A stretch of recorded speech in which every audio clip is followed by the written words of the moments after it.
All right, how's it going? Welcome back to another video here in the series on vector calculus. We are still working through this section here on tensors, and up until this point, I'd say that we've accomplished two main goals for when it comes to talking about tensors. The first goal is to say what is a tensor, and now we've seen two primary viewpoints or two primary ways in which we can think about and understand tensors. We started this section here on tensors off with the transformation definition of tensors by defining a tensor in terms of how its components transform. But then in the most recent video, we talked about the idea that if a tensor should really represent the same physical object, like the same physical arrow in space, regardless of what basis you're working in or what coordinate system you're working in, it would be nice to have a definition for tensors that doesn't make reference or doesn't specify a specific coordinate system. And that's where the motivation for viewing tensors as a type of multilinear mapping came in. So we have these two different viewpoints of looking at tensors. And in the most recent video, we showed how those two definitions or viewpoints are equivalent to each other. So regardless of how we view them, I personally think it's most useful to view both of them side by side rather than to pick whichever one seems more useful to us. But regardless of how we view them, all of that is to say that answers the question of what is a tensor. Then the second primary goal has been to look at tensor algebra, properties of how tensors interact with other mathematical objects. And we talked about tensor addition, tensor products, the quotient rule for tensors, and a bunch of these various operations, but they all revolved around the idea of how a tensor interacts with other objects in math, right? So it's at this point now, since covering those, and I'd argue those are kind of the fundamental ideas when it comes to tensors, there are a couple different routes which we can take at this point, but regardless of what order we introduce things in, we're going to get through all the material, at least that's in, or at least the majority of the material that's in Dexter's lecture notes. So in this specific video, I want to go back to some of these are two common invariant tensors that we've seen so far and that we're hopefully familiar with at this point. We have the Kronecker delta tensor and we have the Levi-Civita, or sometimes called the alternating tensor. So just to quickly remind ourselves of what these things are, the Kronecker delta tensor, it is a rank 2 tensor denoted by delta, the Greek letter delta, ij. The fact that it's a tensor means that it's going to transform under this the standard transformation law for tensors, and hopefully we're familiar with the fact that delta ij is going to be 1 whenever I is equal to j, and it's going to be 0 whenever I is not equal to j, right? So that's kind of just the basic idea of what the Kronecker delta tensor is. And the one additional fact that we've mentioned so far about these tensors is that they're invariant under R and O of n, where O of n is the orthogonal group, right?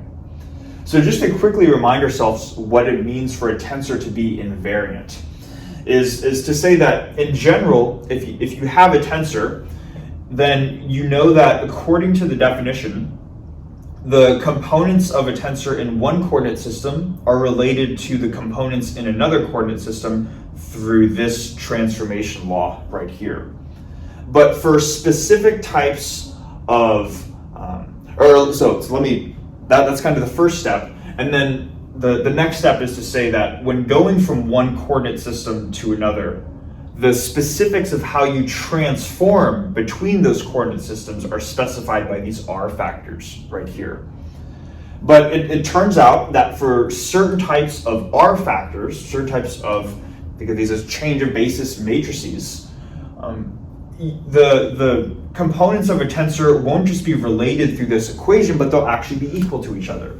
A tensor will be invariant when you have that delta ij according to one coordinate system, a primed coordinate system, is just equal to delta ij in another coordinate system. Now this isn't going to be true for all coordinate systems for a given tensor. A tensor is going to be invariant for a specific choice of R, for a specific choice of these factors that allow this equation to reduce to this equation right here. And for the Kronecker delta tensor, this equation can be reduced to this equation whenever R is an element of the orthogonal group. So it corresponds to a matrix which performs a rotation in space or either a reflection in space. And primarily we see this whenever you're going from one orthonormal basis to another orthonormal basis, which means that as long as you're working in an orthonormal basis, you can be assured that the Kronecker delta tensor will have the property of being 1 or 0. Right? So that's what we talked about with the Kronecker delta tensor. And then the other tensor that we introduced was this Levi-Civita tensor, or this alternating tensor, right? And the Levi-Civita tensor took on values -1, 0, or +1, and essentially it was going to be +1 if you had an even number of permutations of I, J, and K. If you interchanged the order in which these are written, so maybe you went from epsilon I, J, K to epsilon J, I, K, that induced a minus sign. And then whenever any of the indices are repeated, so epsilon I, K, or I guess that would imply a summation, right? But epsilon 1, 1, 2, for example, you repeated the index 1 2 different times, so that would be the case where it's 0. So with the Levi-Civita tensor, we said that it is a tensor that is invariant under specific types of R transformations, but it's not invariant under just any element in the orthogonal group. It's going to be invariant under any element in the special orthogonal group. And the idea too is that the special orthogonal group is the same thing as the orthogonal group, but it restricts elements of the orthogonal group to have a determinant of +1. Whereas in the general orthogonal, or just the standard orthogonal group, elements can have a determinant of +1 or -1, right? So this is only looking at the R factors in the orthogonal group with determinant +1, and that essentially excludes reflections from the mix here. Essentially, you can't change the orientation of your object. You can only rotate your object. So as long as this is a rotation matrix, then the Levi-Civita tensor is invariant, meaning that epsilon I, J, K in one coordinate system is related to epsilon I, J, K in another coordinate system, as long as those two coordinate systems are orthonormal and are related to each other through a rotation. Okay. So I realize I'm saying a lot. That's kind of the quick overview summary of what these two tensors are. And what we're going to do in this video is we're going to look at how these tensors show up when talking about other important types of concepts when it comes to talking about tensors. The first thing that we're going to do is we're going to look at how we can decompose tensors. This just understanding how tensors can be decomposed is a very useful skill, not just in vector calculus, but whenever working with matrices in general. I should specify too, when I say tensor decomposition, we're going to be looking at decomposing rank 2 tensors, which can be represented as matrices. So we're going to see how these guys show up when decomposing rank 2 tensors, and then in the second half of the video, we're going to introduce the notion of an isotropic tensor. First describing what is an isotropic tensor, and then showing how delta ij and epsilon ijk can be used as the building blocks for constructing these isotropic tensors. Okay. So that's going to be the main goal or those two ideas are going to be the main goals of the video. So to start this off, we're going to go through the first of those two goals, understanding how we can decompose rank 2 tensors. So I'm going to erase the board, just write out a general rank 2 tensors, and then start the decomposition process then. Okay, so the first thing that we're going to do is look at how we can decompose rank 2 tensors, and in the decomposition we'll show that the Levi-Civita tensor and the Kronecker delta tensor will naturally arise. Now, just as a sort of note that I realize I should be specifying here, when we introduced the Levi-Civita tensor, we introduced it as epsilon ijk, and it was a tensor because it transformed according to the transformation rule, and it was rank 3 because it had 3 different indices right here. But what we didn't mention is that the fact that it has 3 indices inherently means that we're working in 3 dimensions. There are higher dimensional versions of the Levi-Civita tensor, and in principle you could define an n-dimensional version Levi-Civita tensor with n indices, going from I1, I2, all the way through In, where now these indices don't just take on values 1, 2, or 3, but they take on values 1 through n. And the value is still +1, 0, or -1 based off of the same overall properties, but I don't want to dive into that too much, generalizations of the Levi-Civita tensor. Rather to say that because we're going to be working, or because we introduced this epsilon ijk, the 3-dimensional version of the Levi-Civita tensor, we're going to be restricting ourselves to rank 2 tensors in 3 dimensions. Now we know that rank 2 tensors can be represented by a matrix. So what we're more or less doing here is the decomposition of 3 by 3 matrices. Okay. So that's kind of the thing I wanted to start before we're going into anything. So the first thing that we can do is we can take this general rank 2 tensor, which we're not going to impose any conditions on this. So any rank 2 tensor, and then in your head you can in turn think any 3 by 3 matrix, because that's how we're going to represent our rank 2 tensor. Any tensor can be decomposed as a sum of 2 terms. The first one I'm going to call Sij, and the second one I'm going to call Aij. Now, Sij is going to be defined like this, where Sij is going to be 1/2 times Tij plus Tji. What this is corresponding to in sort of matrix language is you have 1/2 times your matrix plus the matrix where the row index and the column index are interchanged. So this can be thought of as the transpose of our standard matrix right here. Now we're calling it S. There's a reason why we're calling it S. And to see why, let's just go through an example of some arbitrary 3 by 3 matrix Tij. So we can start by saying that Tij is a 3 by 3, we're going to represent it with a 3 by 3 matrix, and if it's in the most general case, each of the 9 elements in the matrix are going to be unique, because we're not imposing any conditions on T.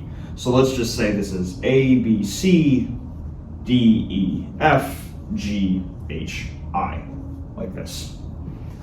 So what I want to do now is to say, what properties does this first component have here? If this is the general matrix. And you might already, for those of us that are very comfortable with linear algebra, you might already be able to tell what properties Sij is going to have just by looking at this alone, but let's actually go through it in case this is unfamiliar to us. So if this is Tij, then Tji is just the transpose of this 3 by 3 matrix. And with the transpose, you interchange the rows and columns. So this row, this first row up here becomes the first column. So now this is ABC. This second row becomes the second column. So we have DEF. And then the third row becomes third column, which is GHI, like this. So this is our starting matrix. This is the transpose of the matrix. And then if we were to take 1/2, the definition for S, actually, let's do this. If we wanted to find out what Sij is, well, that's going to be 1/2 times the sum of these 2 matrices, right? So maybe what I can do here is I can say that Sij is 1/2, and then we're just going to add each of these matrices component-wise. So rather than this being a super tedious thing, let's start with the main diagonal, because notice when we transpose, the main diagonal stays the same. So when we add up the main diagonal elements, we have A plus A, E plus E, and I plus I.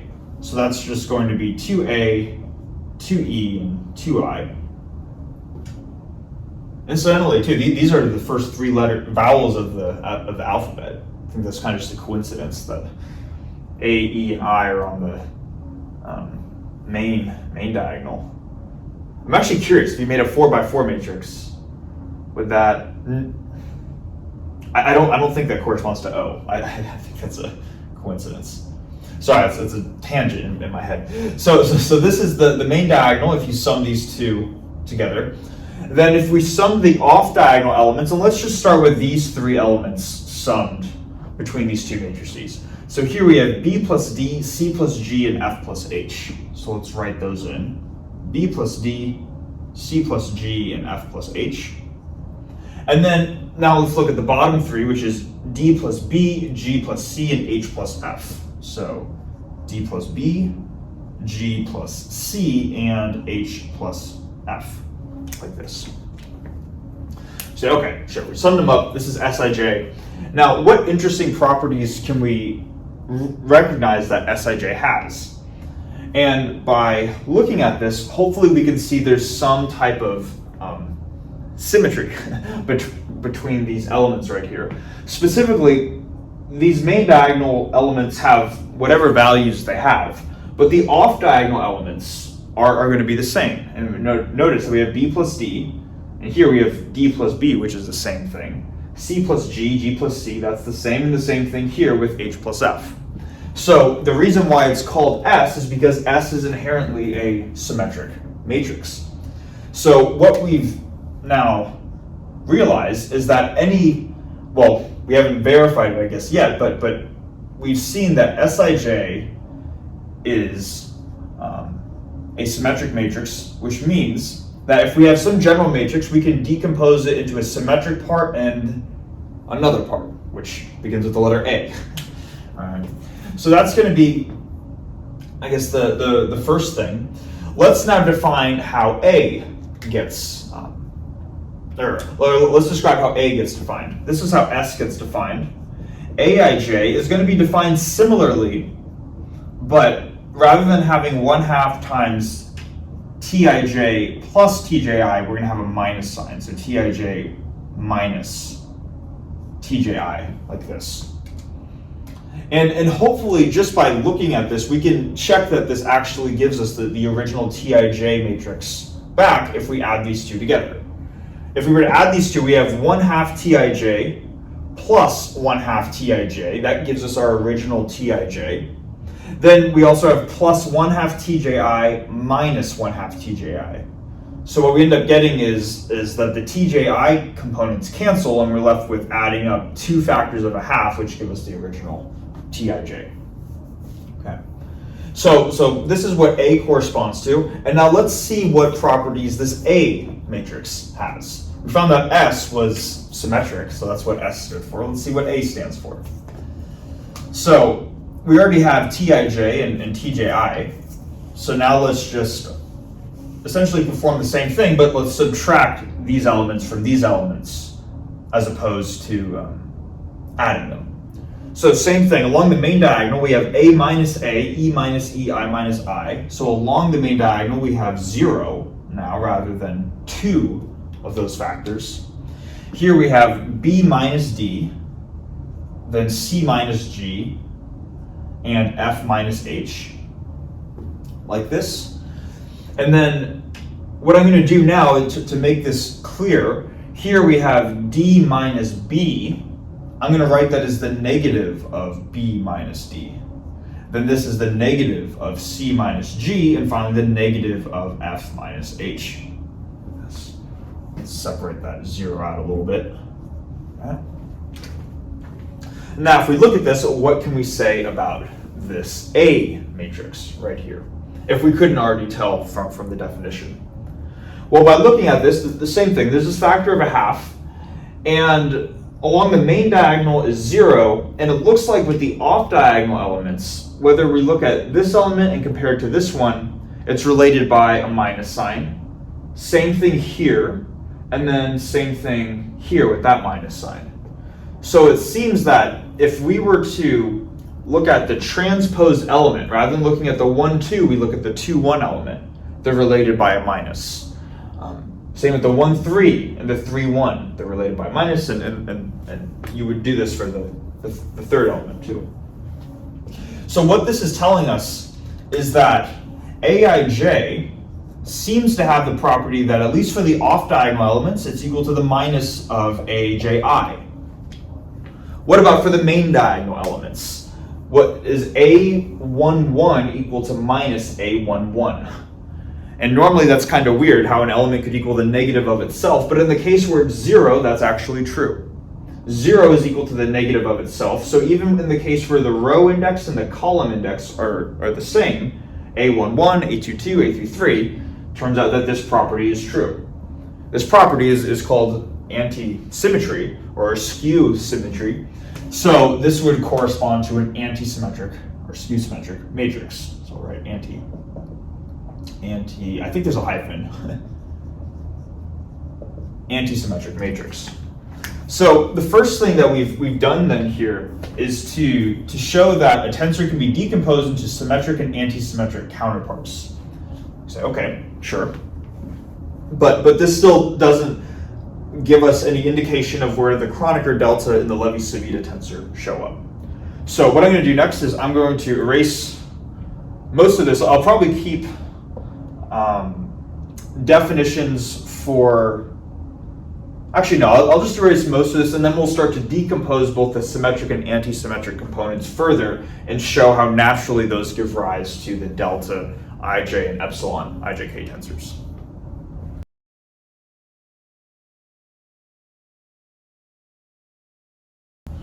Okay, so far we have broken down our tensor, which could be represented by a 3x3 matrix, T, into symmetric and antisymmetric components.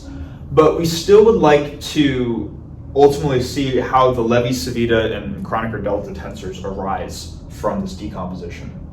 And to do this, we're going to break this into two main parts. We're going to first further decompose the symmetric component, and then we're going to decompose the antisymmetric component and see how the tensors arise from those two cases.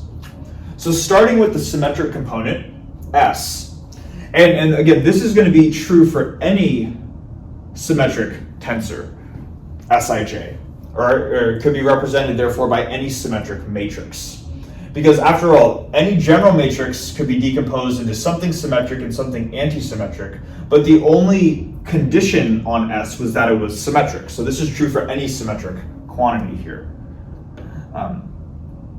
What we can do is we can further decompose any symmetric rank 2 tensor into a sum of two further terms. The first we're going to call Pij, and the second is this peculiar combination involving the Kronecker delta tensor and this factor Q right here. Okay. Now, we can just write an equation where we say that S is the sum of two further things, and we could always do that for any quantity, but we want to understand the physical significance associated with these two terms right here. Obviously, part of the significance is that the Kronecker delta tensor shows up in one of the two terms, but let's see what these P and Q factors have that has some physical significance. What I'm going to first do is just to describe what Q is, and I'm going to have to just probably provide this. But Q is going to be the trace. Q is the trace of our symmetric matrix S. Okay. Now, this is how Q would get defined in terms of a trace-like component.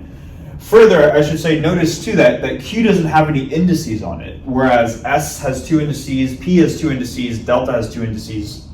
The fact that Q has no indices indicates it's a scalar quantity, and the trace gives us a scalar. So this is a scalar that we can construct. But what I want to do here is we can take this a step further and say, not only is Q the trace of this symmetric component, but it's also the trace of a different component, and let's see what else it's the trace of.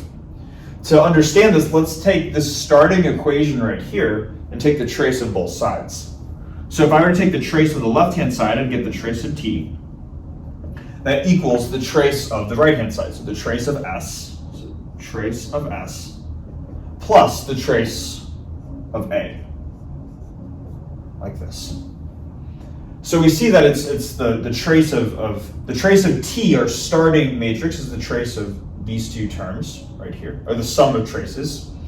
But if we remember from the previous whiteboard, the antisymmetric matrix A had zeros along the main diagonal. And the trace is just adding up the main diagonal elements. So the trace of A is just adding up a bunch of zeros. So the trace of A is actually 0, which tells us that the trace of a symmetric matrix is the same as the trace of the starting matrix. So this Q factor here, rather than going through the work of computing the symmetric matrix, you could just take whatever your starting matrix is, T, add up the elements along the main diagonal, and that will give you that same Q factor. Okay. So that's kind of the first thing, is we see that this symmetric rank 2 tensor here can be decomposed into something plus something else involving the trace, right? So what does that naturally say then for this quantity, Pij? And for this quantity, Pij, we're going to see that it also relates to the trace in some way, shape, or form. To understand the specifics of how it relates to the trace, we're going to first isolate this by subtracting this term over to the other side. If we were to do that, we would get that Pij equals Sij minus 1/3 delta Ij times the Q factor. Right? Now what we can do is we can take the trace of each of the elements that we have right here. So on the left-hand side, we have the trace of P is equal to the trace of S minus 1/3 times the trace of delta. So I'm just going to write the trace of, well, hopefully we're familiar with the fact that delta, or the Kronecker delta tensor, can represent identity matrices. So I'm going to write the trace of I, where I is the identity matrix, times this Q factor, which we said was either the trace of S or the trace of T. For what we're doing here, it'll be easier to write this as the trace of S. Okay. So this is the equation that we have. And what we can do now is we can simplify this a little bit, because we actually know what the trace of I is, in the case where I is a 3x3 identity matrix. I is just the matrix, right, where we have ones along the main diagonal and 0 everywhere else. So if we were to take the trace of the 3x3 identity matrix, we were to take the trace of I, the trace of I is just 1 plus 1 plus 1, which is 3. So what we can do then is we can replace the trace of I with the number 3. And now what we see is that the trace of this P factor here is the trace of S minus 1/3 times 3 times the trace of S. This is the same thing as the trace of S minus, these factors cancel, so minus itself, which gives us 0. So interestingly enough, what is unique and kind of significant about P is that it has a trace of 0. What we would call this mathematically is a traceless component, or a trace, if we're working with matrices, a traceless matrix. Okay. So interestingly enough, any symmetric rank 2 tensor, any symmetric matrix, can be represented by a sum of two things. One which involves the Kronecker delta tensor and conveniently the trace of this, and one that is traceless, something with a trace 0. So it is by involving the trace of matrices where we see that this Kronecker delta symbol or tensor naturally arises. Okay. So that's kind of the first half. The second half of this is to work through the antisymmetric matrix, and we'll see that the Levi-Civita tensor is going to arise from that. All right, so we've further decomposed the symmetric component. Now I'm just going to move on to the antisymmetric component. And hopefully this makes sense that we've seen the Kronecker delta tensor show up with this component, but what we're about to see is that the Levi-Civita tensor, or the alternating tensor, is going to show up with the antisymmetric component. Because after all, the Levi-Civita tensor is an antisymmetric tensor. Now, it turns out that Aij can be further decomposed, but not as a sum of two terms, but rather just a single term, where the first term is epsilon ijk times an index with, or times an object with a single index bk, like this. And I think this is interesting in itself. It's saying any antisymmetric rank 2 tensor, or it could be represented by any antisymmetric matrix, is just going to be related to just some quantity with a single index, so some vector times the Levi-Civita tensor. Okay. Now, again, kind of like the logic up here, of course we could define that this is true, but how do we actually go about doing this in a useful way? And the way that we make this useful is by coming up with a way to calculate this. I could have, in theory, probably written whatever symbols I wanted right here, as long as I just left them arbitrary, but we want to have some physical significance, so how do we actually compute this thing? And the way that you find an expression for this vector here, b sub k, is you can take both sides of this equation and multiply it by yet another Levi-Civita tensor, which is epsilon ijl. So let's do that. Let's say that we have epsilon ijl, a sub ij, for our left-hand side. And now notice on this left-hand side, we have repeated indices in I and repeated indices in j. So these are going to get summed over, which means that the remaining component, or the remaining leftover quantity from this product right here, will have one index, and it will be L. So on the right-hand side, we have epsilon ij L, epsilon ij k, like this. And then we have b sub k, still like this. Now, now our ultimate goal here is to solve for what b sub k is, so we can make a full sort of decomposition of the tensor and have expressions for how to compute q, p, and now b. So to do this, what we can do is we can rewrite this product of epsilon tensors right here by just sort of permuting the indices in the same way through each of them. So we know that epsilon ijl is the same thing as if we were to kind of shift each of them to the right by a single location. So I goes to j, j goes to l goes out to the front. So we have lij like this. And we can do the same thing with this Levi-Civita symbol. So if we shifted them all to the right, I goes to j, j goes to k, and k goes to the front. So now we have kij like this. So that's what the product equals. And now what we're going to do is we're going to come up with a generalized identity here, where we're going to make use, I should say, of a generalized identity where epsilon lij, epsilon kij can be written as a product of Kronecker delta tensors.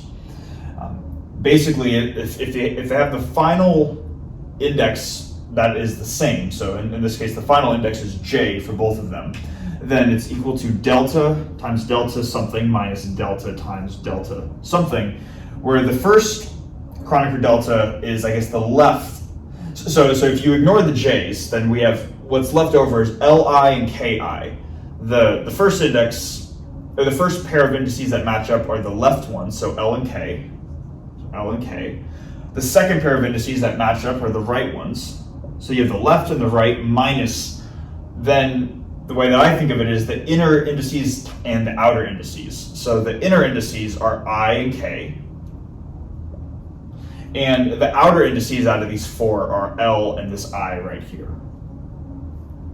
So this is an identity that we can come up with for this product of Kronecker delta, or product of Levi-Civita tensors.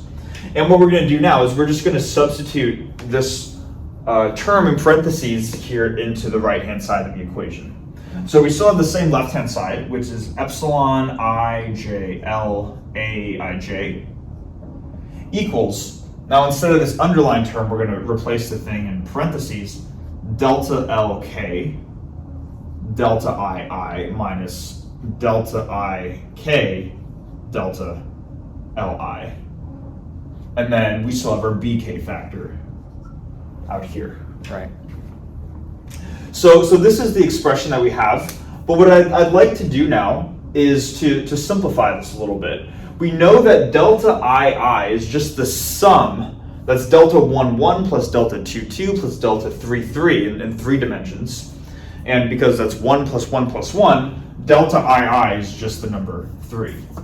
So we could rewrite this as delta LK times 3 minus these products right here. So that's how we can kind of simplify this first term. This second term, this is just a product, or just a property, I should say, of Kronecker delta symbols, that if you have two Kronecker delta symbols and they have, one of them has the same index, another one has a different index, this can be re-expressed as the Kronecker delta of the two unique indices. So delta IK, delta LI is delta KL, like this. So now let's just re-express or let's rewrite our equation. We still have the same left-hand side of epsilon IJL AIJ equals 3 delta LK. Oh, whoops, I wrote 3LK. 3 times delta LK minus delta KL. Another property of the Kronecker delta is that you can interchange the indices, that doesn't matter. So I'm going to write this as delta LK now as well, times BK, like this. 3 delta LK minus delta LK, that's just 2 delta LK. So if I rewrote this as 2 delta LK, this is the equation that I get. And now we can just see what happens when we apply delta LK to BK. That gets rid of the delta sign and replaces K with L. So we can say that this expression here can simply be written as 2 times B sub L, like this. And then if we were to solve for B sub L, we ultimately get that B sub L equals, we just divide by 2, right? So we get 1/2 epsilon IJ L A sub IJ, like this, right? So this is the expression. Originally we were solving for K, the kth component of B. Now we're getting the Lth component. But again, what we call the index is kind of arbitrary. We could just as easily interchange L and the L index and call it the K index. It doesn't matter what we call the index. So that's what I'll do just to make it consistent with this picture right here. I'll replace B sub L with B sub K, and that's what we're left with. Now you can say, all right, this is so what we've done is we said that we can further decompose the antisymmetric component, and it can be written as the Kronecker or the Levi-Civita tensor times this vector whose components are given by this expression right here. What I want to do now is because technically we're done, but we can actually do kind of a similar trick that we did when defining this Q factor. If you remember, we started by defining the Q factor as the trace of the symmetric component, but we showed that it was equivalent to the trace of the overall component. So what I'm going to do now is to say, let's, with the room that we have over here, let's rewrite this expression. I don't know, I'm like doing circles, I don't know where I'm standing. Let's rewrite this expression over here. So we have B sub K equals 1/2 epsilon IJK AIJ.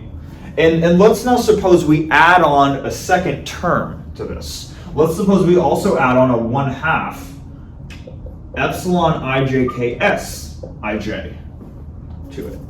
Let's make that a little bit cleaner. So 1/2 epsilon IJKS IJ. The idea is that if you added these two terms together, you'd have 1/2 epsilon IJK times Sij plus Aij. So this is really saying 1/2 epsilon IJK times the total rank 2 tensor, Tij, right? So this is what we have. And what we can do now is we can imagine, first of all, this symmetric matrix right here, it had main diagonal components and off diagonal components. if we were to just look at the main diagonal components, let's just take an example, 1, 1, the 1, 1 element. But you can do this for any main diagonal, whenever I is equal to j. If we were to look at the S11 or S22 element, whatever it is, the corresponding epsilon tensor would take on a value of 11k or 22k. The fact that these first two indices are repeated means that the epsilon tensor goes to 0. So whenever we're looking at the main diagonal contribution from S, that immediately goes to 0. Okay. We could also look at the off-diagonal contribution. Maybe we were to look at, and just for example, because there's a sum over I and j, right? So within the sum, let me write out the 1, 2 element. We could write out epsilon 1, 2k, S12, where now this is an off-diagonal element of S. And in the general case, this will not go to 0, right? So it might seem like adding this term on changes what b sub k is, like we're adding something new here, right? But let's just now, we consider the 1, 2 element, let's consider the 2, 1 element. Because if we're summing over I and j, when part of that sum is when I is 1, j is 2, another part of that sum is when I is 2, j is 1. So within the sum right here, we have this term, and then we also have epsilon, or 1/2 epsilon 21k, S21, like this. These two terms are both contained within this overall sum right here. But let's think about what happens when we add these two terms together. The fact that S, by definition, is a symmetric component means that S12 needs to be the same as S21. So what I can do is I can actually interchange S12 with S21. I can rewrite it like this. So this is how I can rewrite the sum of those two terms. But now let's think about the properties of the epsilon tensor. Interchanging the order of any two indices, like interchanging 1 and 2, induces a minus sign. There wasn't a minus sign induced over here because they all shifted to the right, but there wasn't any interchanging. The only difference between epsilon 1, 2k and epsilon 2, 1k for the same value of k is that the 1 and the 2 spots are interchanged. So if we were to interchange 1 and 2 and 1 so that it becomes 1 and 2, this would invoke a minus sign. And now we see that we get something minus itself. This was just for the case when I is 1 and j is 2, but this generalizes for any off-diagonal element. That this element, this first element, by itself will be non-zero, but when you add up the transposed element, then this term will just be the negative of this. So it turns out, what I'm trying to say is that by adding this term on to our previously existing quantity that we found right here, we're not adding anything new. So what we could really say, bk is this right here, but what we could also say to make it easier to compute is that it's 1/2 epsilon ijk. Rather than aij, we could just say the overall matrix tij because the S ij component doesn't contribute anything. Okay. So now we have a lot of stuff here on the board, but we've finally come to our overall decomposition, and this is kind of the final thing that I want to write down. Let's see. Let me just erase this right here. We'll box it, and then we'll call it for this half of the video. Our original any rank 2 tensor T, 3 dimensions, so any 3D matrix, can be decomposed as Sij, but we said that Sij was this.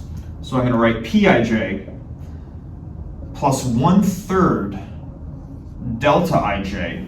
The 1/3 comes from the fact that we're working in 3 dimensions, times Q. But we said Q is the trace of S, but really the trace of T. The way that we can express the trace of a matrix is to just write it as T sub II, like this, right? Where you're summing over that repeated index. I want to make the sum unique to the trace, though. unique to this Q factor right here. We're saying that Q is the trace.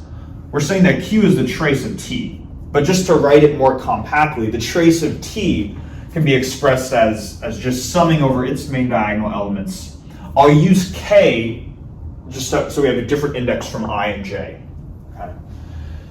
So this is how we can rewrite the symmetric part, and now the antisymmetric part, Aij, we just said was epsilon ijk bk. And now just to put conditions on, actually let's do this, let me do this. Sorry I'm making this slightly confusing. First part had Pij and the Q factor, second part had this. Now let's put the conditions on what P, Q, and B are. The conditions is that on P, if you took its trace, or Pii, it was 0. We said that Q was equal to the trace of our matrix T, so we could write this as TKK, the trace of our matrix T.